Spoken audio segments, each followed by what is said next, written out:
मैं वो इंसान हूँ जिसके पास छुपाने के लिए शायद कुछ भी नहीं है। मेरी सच्चाई भी अब झूठ की तरह सुनाई देती है।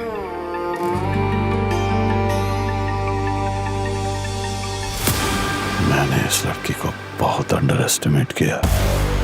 मुझे इसका कुछ करना पड़ेगा। जिसे मैंने देखा वो मुझे कातिल ही नहीं लगा।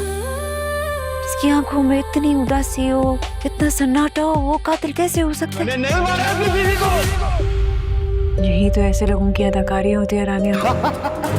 एक बात का ख्याल रखना, इल्हाम की मौत भी अलफ की मौत की तरह हादसा अलग है। इल्हाम, तुम देखना, मैं तुम्हें नहीं छोड़ूंगी। जो इंसान उस रिश्ते का लिहाज नहीं रख सकता वो आपका क्या ही ख्याल करेगा? वो तो आपके साथ कुछ भी कर सकता है। वो कातिल कैसे हो सकता है? सिहान के लिए बहुत मुश्किल वक्त आ गया है, क्योंकि एक तो उसके सामने उसकी बीवी की हमशक्ल इल्हाम होती है और वहीं दूसरी तरफ इल्हाम सिहान को इस बात का इल्जाम दे रही होती है कि उसने अपनी बीवी एलिफ की जान ली है। और पहली दफा जैसे ही सिहान इल्हाम को देखता है तो उसे लगता है एलिफ ही है, लेकिन एलिफ तो वहां पर नहीं होती, वहां पर इल्हाम होती है। और इल्हाम बहुत ज्यादा गुस्से में होती है और वो सिहान को थप्पड़ भी मारती है और उसे यही बात कहती है, मैं तुम्हें नहीं छोड़ूंगी, तुम मेरी बहन के कातिल हो और मैं एलिफ नहीं इल्हाम हूं। और सिहान जब ये बात सुनेगा उसे बहुत बड़ा झटका लगेगा, क्योंकि एलिफ ने उसे ये बात तो बताई थी उसकी एक बहन भी है, लेकिन उसे दिखाया नहीं था।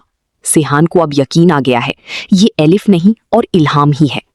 और वहीं दूसरी तरफ गाजी यूसुफ भी प्लान बना रहा होता है और वो जकरिया को बुलाएगा और उसे यही बात करेगा, मैंने इस लड़की को बहुत ज्यादा अंडर एस्टिमेट किया है, ये मेरी बहुत बड़ी गलती है, लेकिन मैं तुम्हें बता रहा हूँ इस बार कोई भी गलती नहीं होनी चाहिए और इस लड़की की मौत भी एक हादसा लगनी चाहिए ताकि किसी को किसी बात का शक भी ना हो।